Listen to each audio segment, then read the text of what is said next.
So, once upon a time, lots of liberal congregations didn't know what a Mishaberach was. The early Reform movement didn't have this prayer so forward. And there was a woman, and we just observed her yahrzeit, her 10th yahrzeit, just a little bit ago, a woman named Debbie Friedman. I think in so many ways, this Jewish musician and composer, songwriter, while she didn't make that melody, she made another Mishaberach melody that's so familiar to us. And she raised an awareness from that prayer, her version of a Mishaberach, that helped everybody recognize the power of healing. We can't always control the curing, but healing is about wholeness and community and love and strength. And the sense that having this Mishaberach prayer recognized that, many people recognized that we've been staying so quiet about so many different things in terms of our need for healing, that we kept our concerns to ourselves, and there were all of these taboos, and there still are. And tonight's service, partially with the joy and sharing the screens and partially with what we're going to hear next, is to help create congregations and communities of belonging, not just a place where I'm a member, but a place of belonging. And part of the building of belonging means that we take some time and challenge those stigmas and talk honestly and share deeply.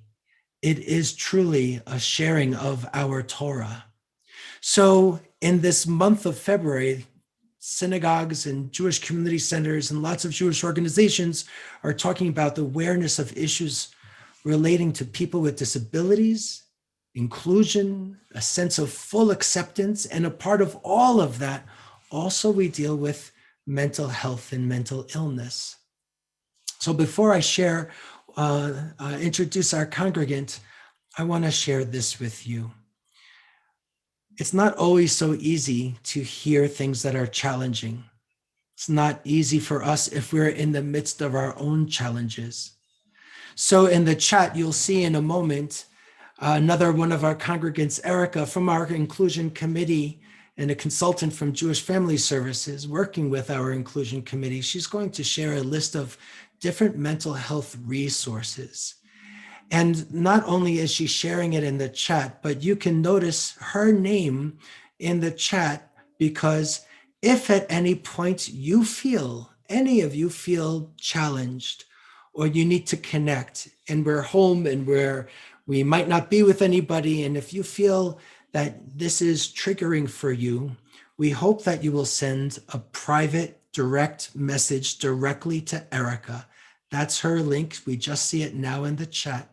You'll see Erica at the very top of her message. If you click on that, on her name in the chat, Erica Baruch will appear at the bottom, and it's a direct message that none of us can see. And if you tell her that you need to talk to somebody, we have other friends here tonight who are prepared and qualified to talk to you, to make sure that you're okay and safe. You can chat with Erica, you can share your phone number, and we can have somebody either text or give you a call. And we have a number of these friends that are here with us tonight. So we hope that you will copy and paste that document and look at it a little bit later on. We're going to make sure that you are all aware of this message too. It is part of those mental health resources. But whenever we have conversation that has the possibility of being a little bit too challenging or triggering for us, we want to make sure that we all stay as safe as possible. And we are involved in these conversations because we want to make sure that we do our part to break these stigmas, to challenge taboos, to let people know that our Jewish community cares and is present and wants to be supportive. So I want to introduce one of our friends. Her name is Jessica Coulson. Jessica's been a member of our congregation for a long time now. She's been a teacher. I don't know how many people that you have shared. Where are you? Let me bring you in here. There you are. So Jessica has taught many students for years and years and years, and not that many years, and has been a part of our congregation, growing and going with us and her family. And we are so grateful to you, Jessica, for being here, ready to share your truths and your Torahs so that we can learn and we can grow and we can do our part. So whenever you're ready. Shabbat Shalom. 10 years I taught at Har HaShem. Anyway, Shabbat Shalom. I'm Jessica. Many of you know me, and I'm very grateful for this opportunity to share my story about my mental health journey with you. I think my story is a very common one, and I've only spoken about it once in another setting. I'm proud and humbled to be a part of a community doing the difficult work of engaging in conversations that about mental health challenges.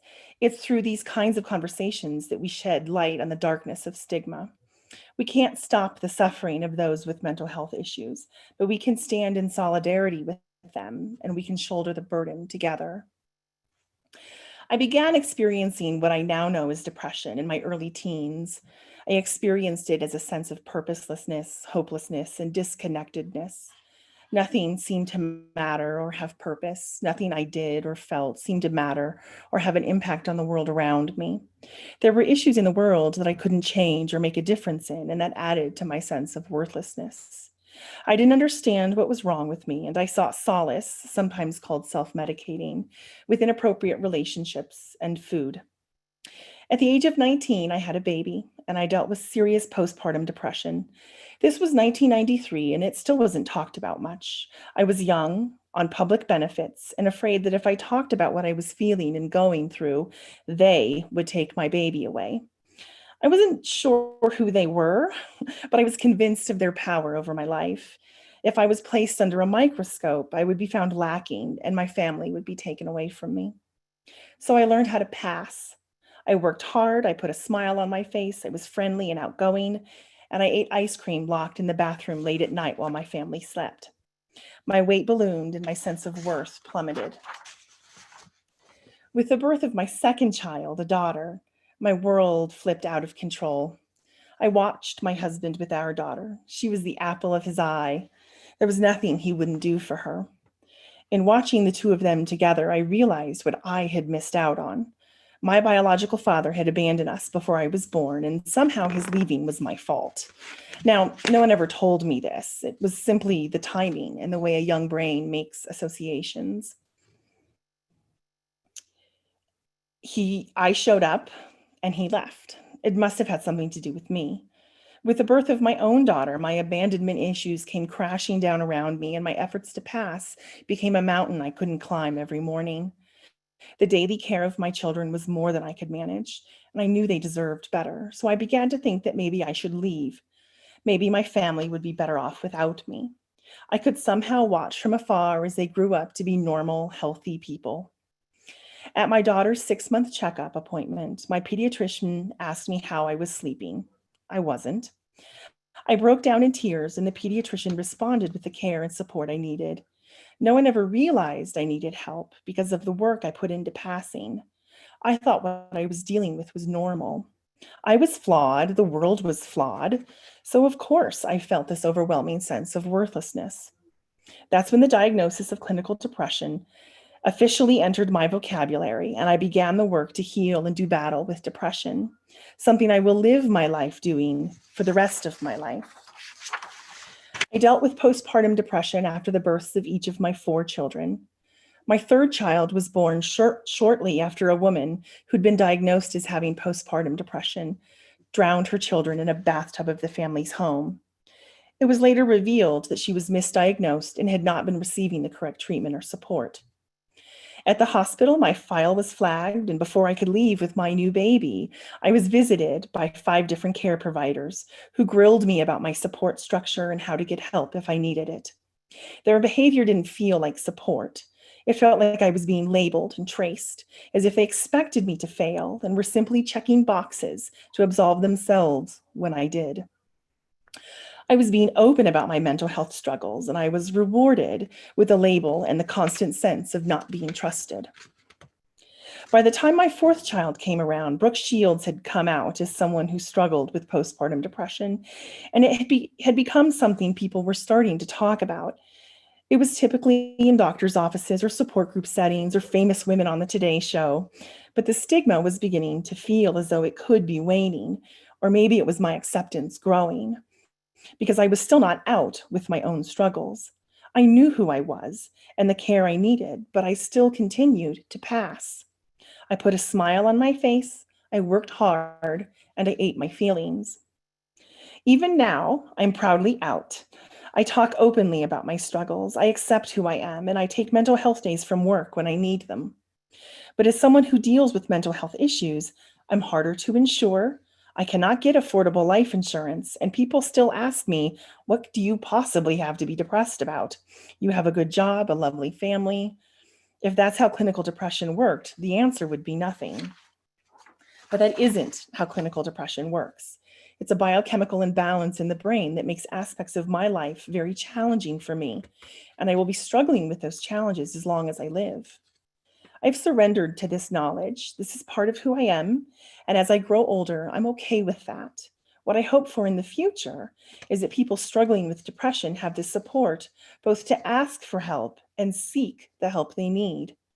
But we can't do that until we end the stigma, until we make it okay for people to ask for help, until we extend care to those in need, until it becomes acceptable to adequately insure the lives of those dealing with mental health issues, until we can count on quality care from our communities, from schools to clinics to first responders. My life is not worth less because I do daily battle with clinical depression.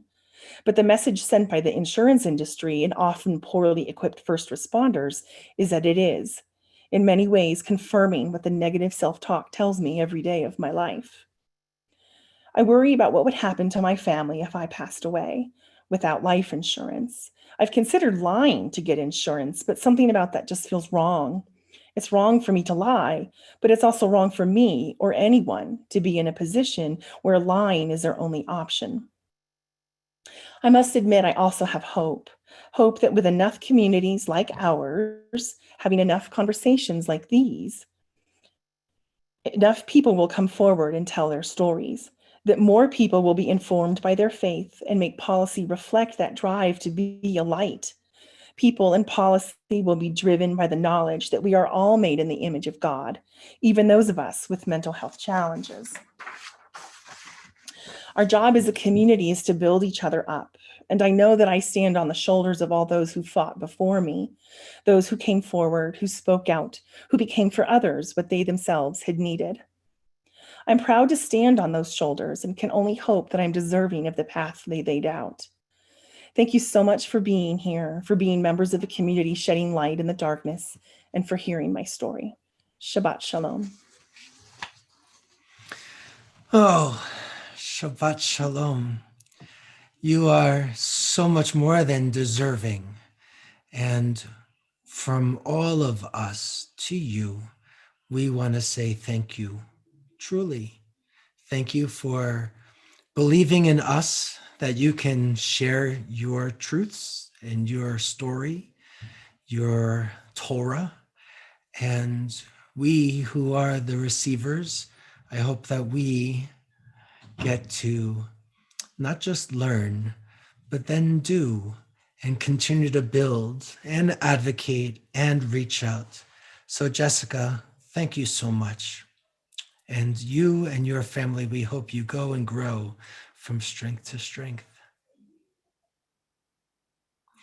For all of us, I'm going to bring that one more time up to our screen.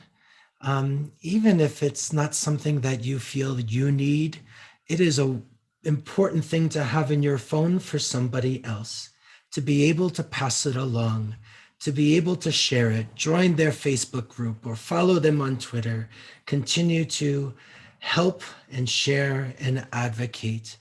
And those resources too are in the chat. I am posting one other link because our congregation is working on it. We've been in the process of learning and teaching and helping to open doors.